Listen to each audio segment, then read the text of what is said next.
Beyim, bırak bizi gidelim. İnsanlar hata yapar Zülfikar. Gitmeyin.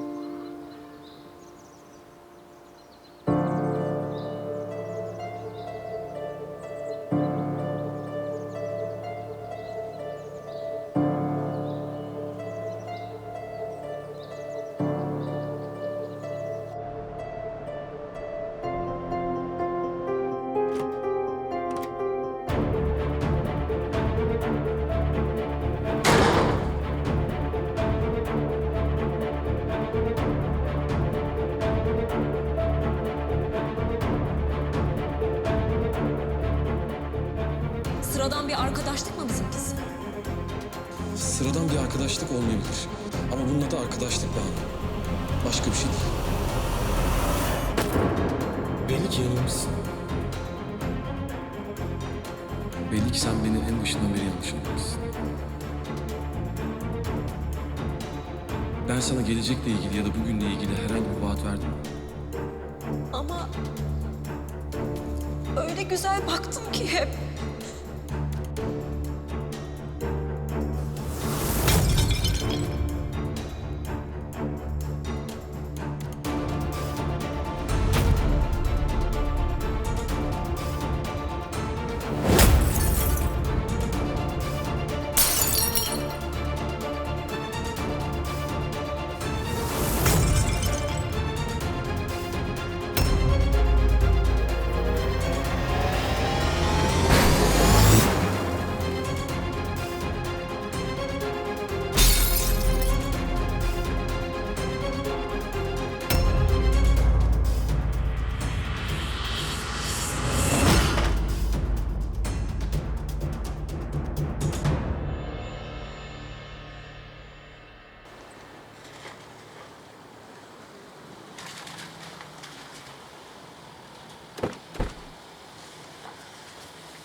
Yapma! Bırak çekil! Banu yapma!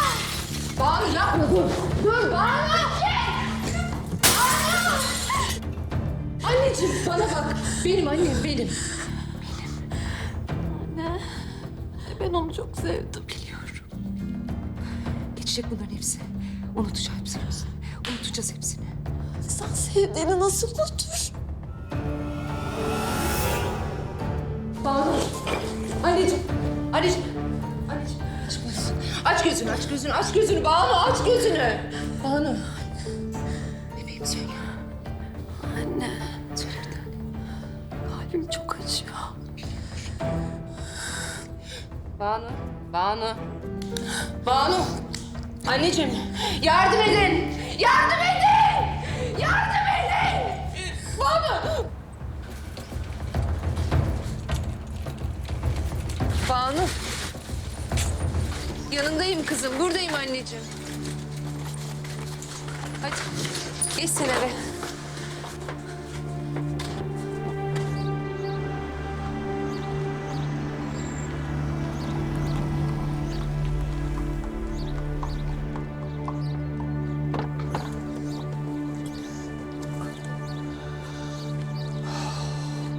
İnsanın toprağı gibisi yok.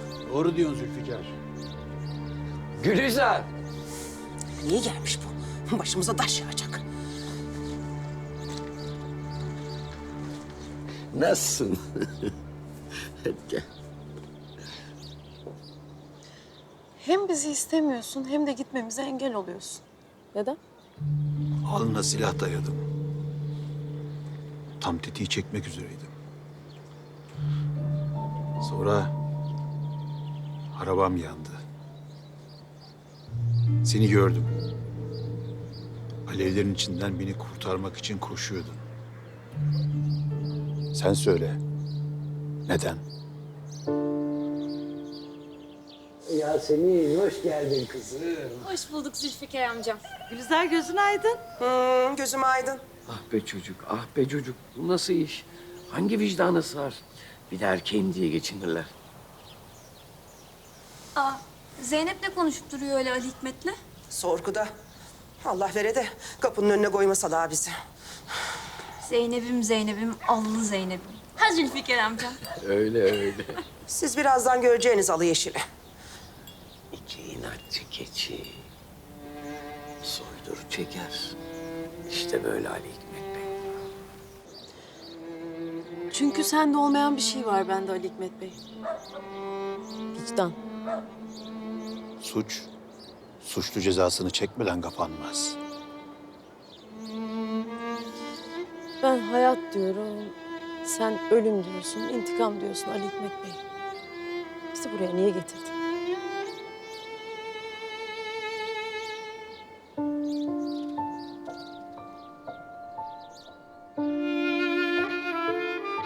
Çünkü hayat terbiye eder insanı.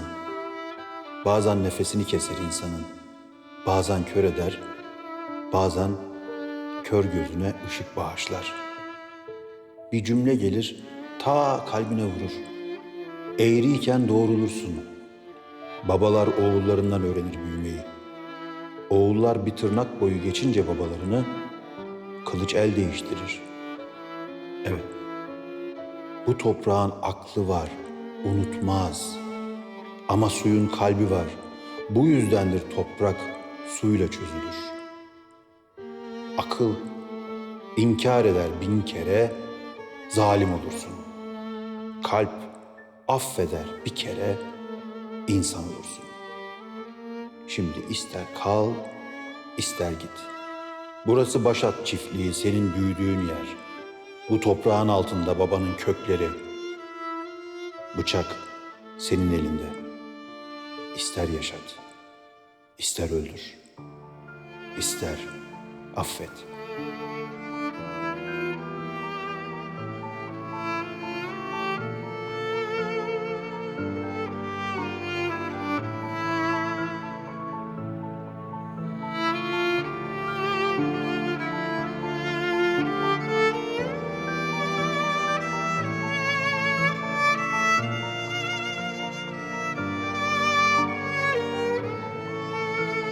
Zeynep. Zeynep. Gökhan, Zeynep.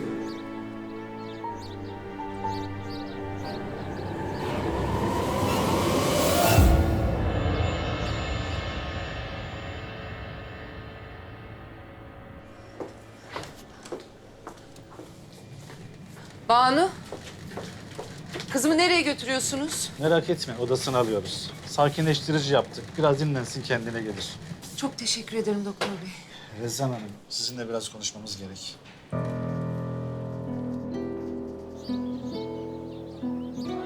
Seni yeniden görmek çok güzel. seni de. Ben otobüsün arkasından deli gibi geldim biliyor musun? Ama yetişemedim. Bilmiyordum. Bilsen geri döner miydin? Zeynep. Yasemin,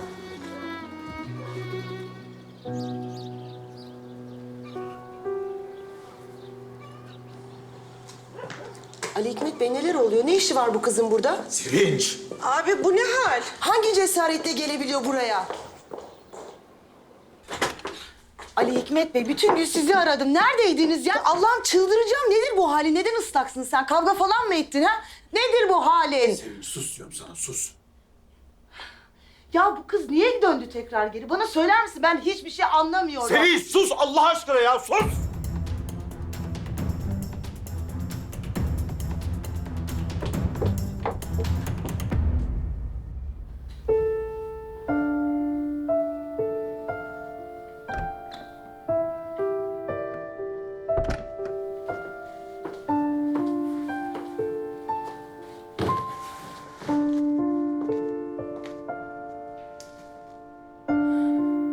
Anne. Söyle bir tane. Kalbim çok acıyor. Anne ben onu çok sevdim. Geçecek bunların hepsi. Unutacağım hepsini. Unutacağız hepsini. İnsan sevdiğini nasıl unutur? Unutmayacaksın. Sana söz veriyorum. Gökhan senin olacak.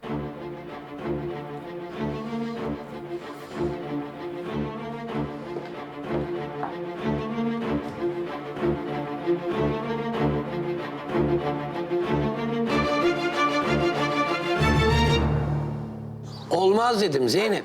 Baba ne olur. Bak tamam sen kal ama ne olur benden bunu isteme. Bak aynı yerdeyiz. Aynı kasabadayız. Yine görüşürüz. Ben kasabada pansiyonda kalacağım. İstediğin zaman görüşürüz. Ya niye inat ediyorsun Zülfikar? Kız pansiyonda kalacağım diyor. Bırak kalsın. Hem çiftlikte hırgür olmaz değil mi? Boşuna çenenizi yormayın. Zeynep'in kalacak yeri hazır. Yasemin'in de. Ya benim anadan kalma kasabadaki ev neci? Ha? Öyle bomboş duruyor işte orada. Ya iki kız nasıl olur bilmem ki Fatma. Olur Zülfikar amca. Naz etme Zülfikar. Bak benim de içim rahat etsin. Hem elimiz üstlerinde olur. Burada huzurları olmaz Zülfikar. Ha doğru diyor Fatma abla. Vallahi billahi burada huzurları olmaz. İyi ya madem. Ay hadi sen koş anahtarları getir kız. Hadi. Ev taşıyacaklar canım. Onun için diyorum. Tamam ben anahtarları getir. Vallahi içim çok rahat etti şimdi. Anne, ben Taci'yi yanıma almak istiyorum. Yeter sana yük oldu. Al kız al. Ne yapacağız zaten Taci'yi burada değil mi? El kadar çocuk. Hem yanında dursun anasının. Gülizar bir sus. Kızım oncacığın yükünden ne olacak? Ben vermem şimdi Taci'yi sonra. Siz bir yerleşin tamam mı? Hem orada okula nasıl gidecek? Ben arabayı getireyim. Sizi kasabaya bırakırım. Giderdik biz. Ay çok iyi olur. Zeynep, çok özlemişim ben seni. Ben de senin. Bana bak, Gökhan da yakıyor. Bu büyüyünce acayip bir şey olmuş kızım. Gözümden kaçmadı. Senin yüzün de benim gözümden kaçmadı Yasemin. Hayvan işte. Ne diyeyim?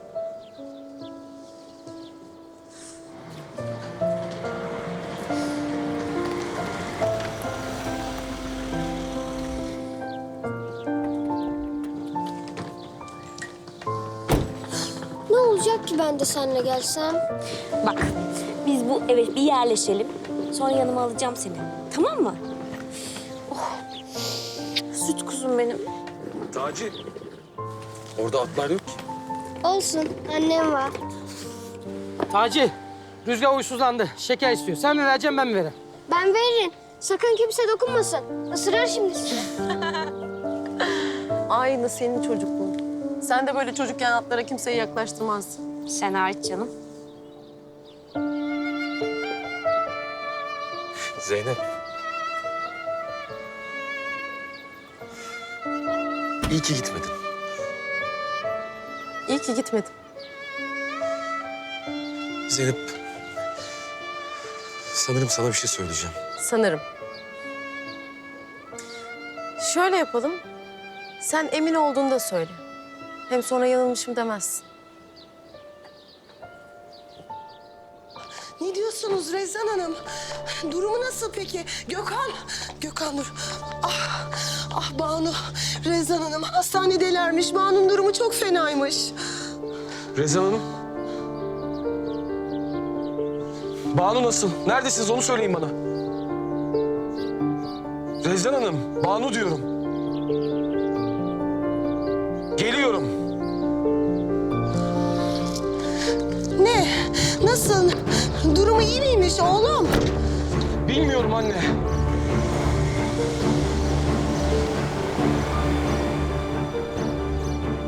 Ben bırakayım size kasabaya o zaman. Hiç gerek yok. Yok vallahi çok iyi olur.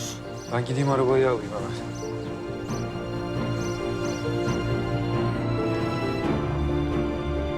Ali Hikmet Bey!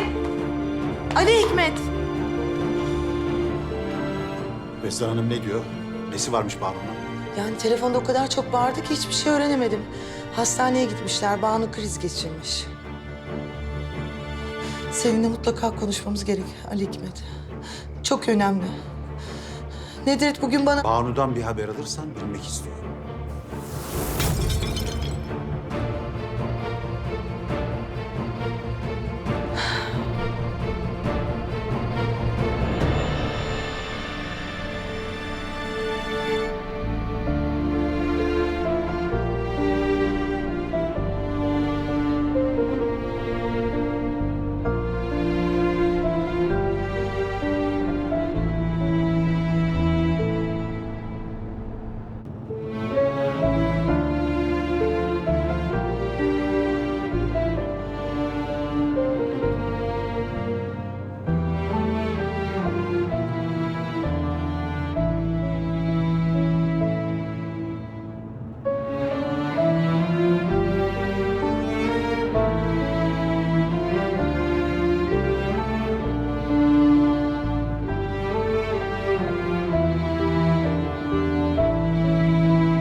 Banu nerede?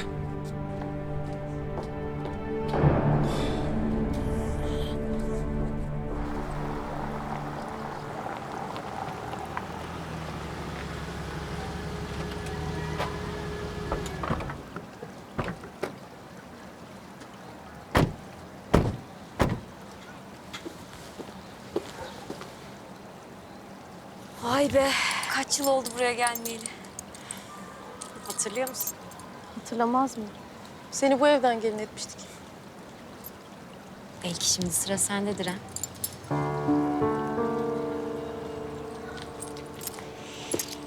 Ve işte Fatma Hanım sponsorluğundaki yeni evimiz.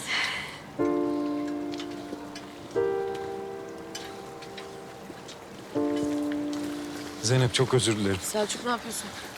Ya bir anlatmama izin versen belki beni affedersin. Zeynep ne olur bir dinle. Tamam dinliyorum ama uzun sürmesin. Uzun bir hikaye bu Zeynep.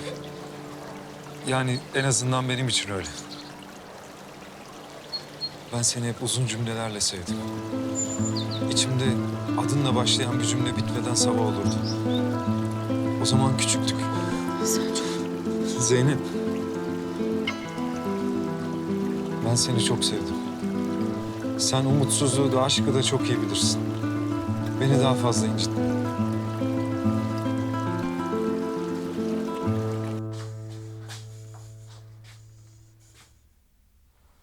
Banu nerede? Hastanede. Bana da bunu bırakmış.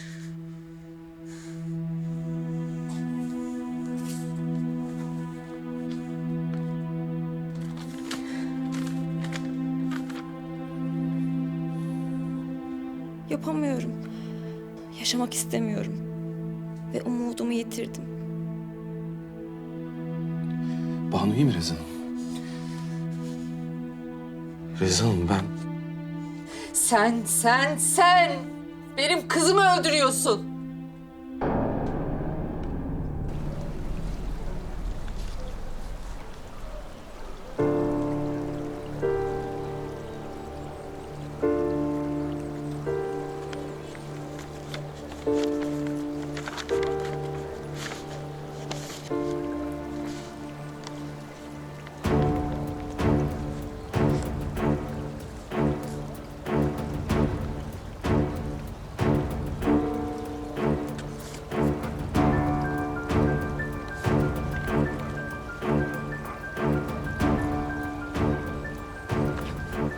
Sen beni takip mi ettin? Her zaman. Senin nefes aldığın her yerdeydim.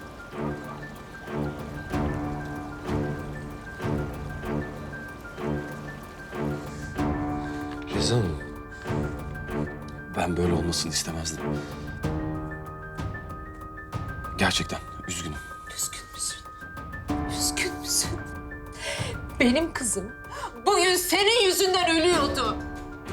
Yanılıyorsunuz. Bunu Banu'ya ben yapmadım. Banu'ya bu yalanı ben inandırmadım. Ben ancak sizin acınızı paylaşabilirim. Beni bu yanlışa ortak edemezsiniz. Asla karşılık vermediğim bir aşk için kimse beni cezalandıramaz. Gerçekten üzgünüm.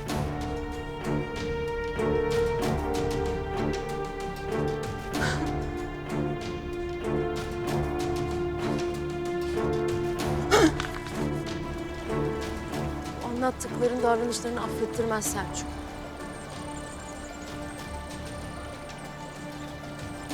Benim sana verecek hiçbir şeyim yok. Özür dilerim. Yaralıydım Zeynep. Bekleyeceğim. Olmaz dedim Selçuk. Ben de olmaz diyorum Zeynep. Gökhan ve sen olmaz.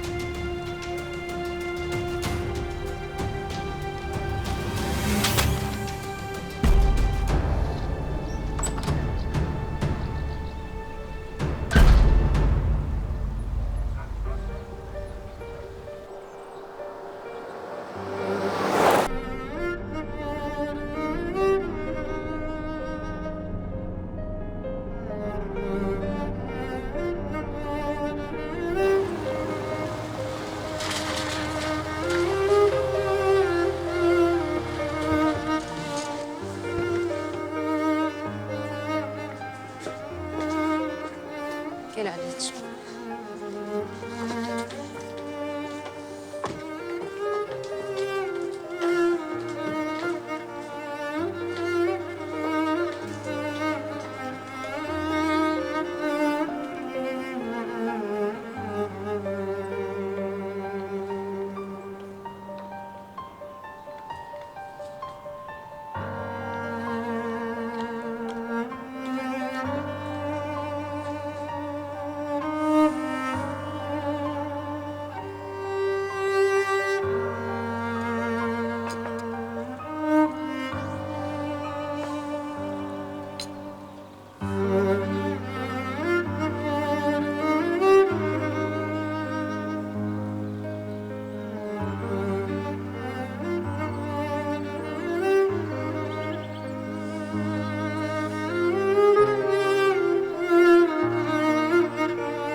Oo, bakıyorum da kürkçü dükkanına geri dönmüşsün Zülfikar Efendi. İstemiyorsan gideyim.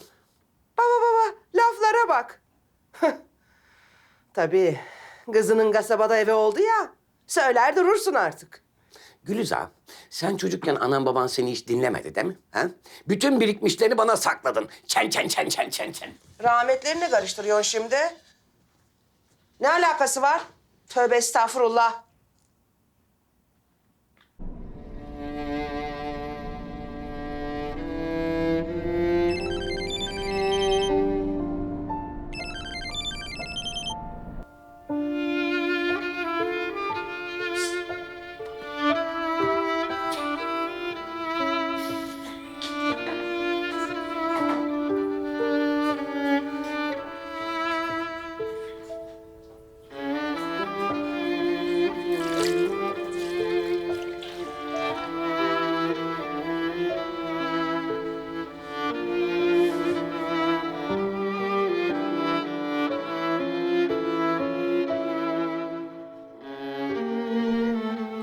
Hiçbir ülke seninle benim kadar birbirimize uzak olamaz. Babamla benim aram. Senin taşlaşmış kalbim. Benim taşlaşmış kalbim öyle mi? Benim taşlaşmış kalbim. Sen nereden bileceksin nasıl taşlaştı? Neden taşlaştı bu kalp? Bazısını eden bilir. Bazısını çeken bilir. Aradığınız kişiye şu anda ulaşılamıyor. Yok, yer yarıldı, yerin içine düştü bu Eşref, yok.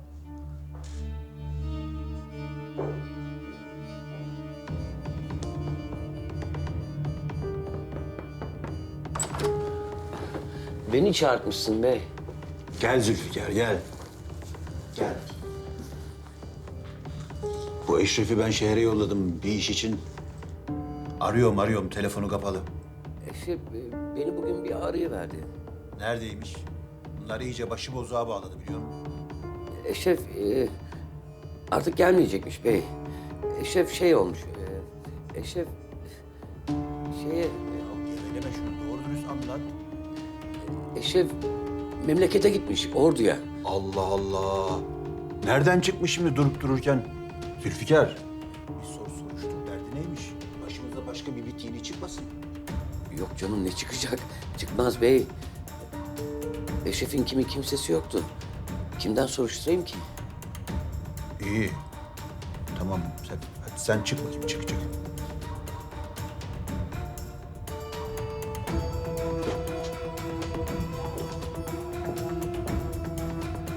Gel bakalım Sevinç Hanım, gel. Gel, sen de dök işini. Çok kötü şeyler olacak Ali Hikmet Bey. Çok geç kaldınız Sevinç Hanım. Olan oldu bile. Ben oğlumu kaybedeceğim. Biz nasıl bu hale geldik Ali Hikmet? Biz hiçbir şey unutmadık. Gökhan'ın benim oğlum olmadığı gerçeğini herkesten sakladık.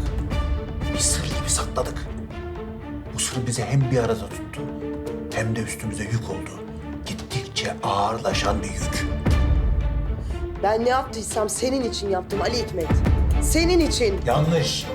Sen ne yaptıysan kendin için yaptın. Tıpkı benim gibi.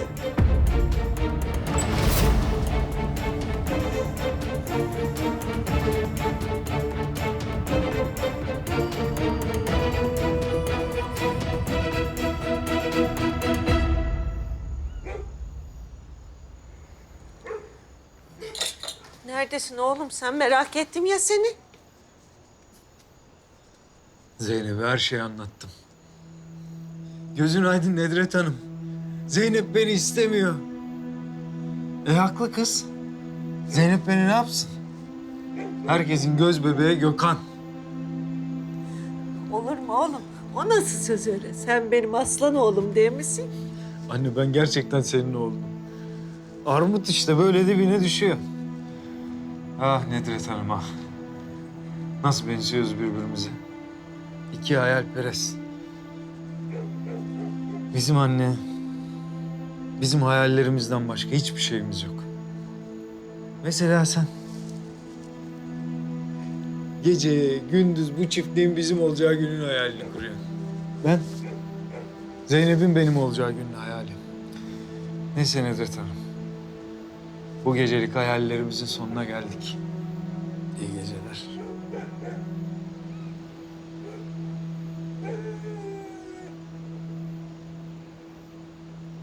Banu ölümden dönmüş. Ve Reza Hanım bunun sorumlusu sensin diyor. Oğlum, Banu sana aşık. Kız evlilik ümidi içerisinde. Anne Banu'ya bu ümidi ben vermedim, sen verdin. Siz verdiniz. Gökhan, oğlum. Baba, anne. Benim üzerimden hayal kurmayın artık. Anladınız mı? Benim hayallerim başka. Mesela Zeynep mi?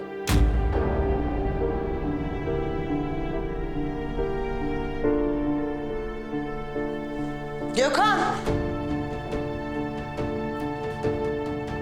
Oğlum!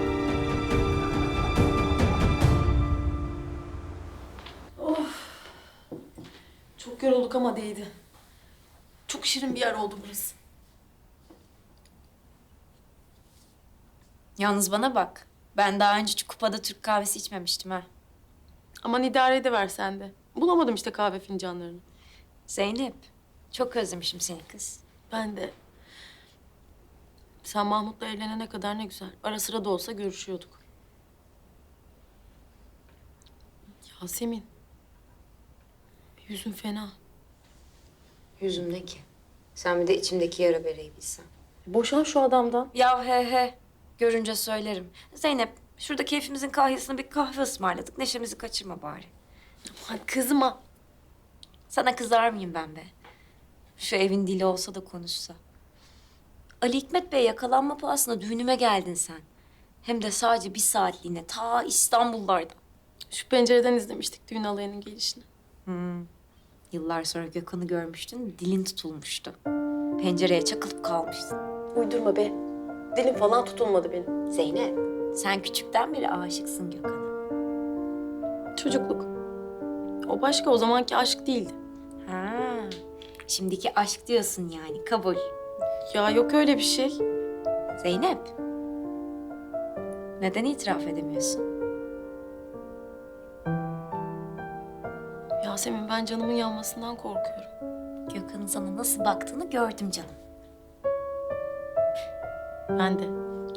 Zeynep var ya, siz çok büyük bir aşk yaşayacaksınız. Böyle masallardaki kadar büyük aşklardan. Ay nereden çıkarıyorsun böyle şeyleri? Tarihten canım. Bakınız, Başak Çiftliği tarihi sayfa bilmem kaç. Zeynep farkında değil misin? Uzun yıllardır Ali Hikmet Bey'in korkunç buyruklarına rağmen bu aşk sizi bekliyor. Zor. Hatta belki imkansız. İmkansız değil. Tamam, kabul. Biraz zor. Ama ben de bu yüzden büyük aşk olacak diyorum kızım ya.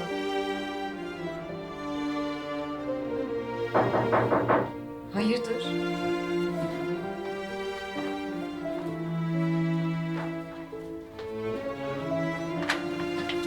Buyurun. Bunu size gönderdiler.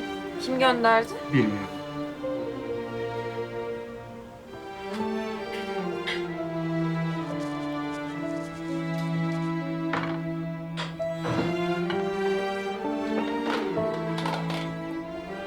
Yalnız bana bak.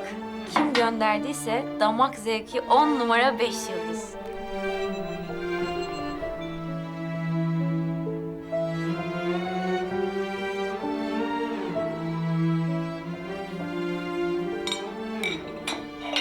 Yasemin ne yapıyorsun?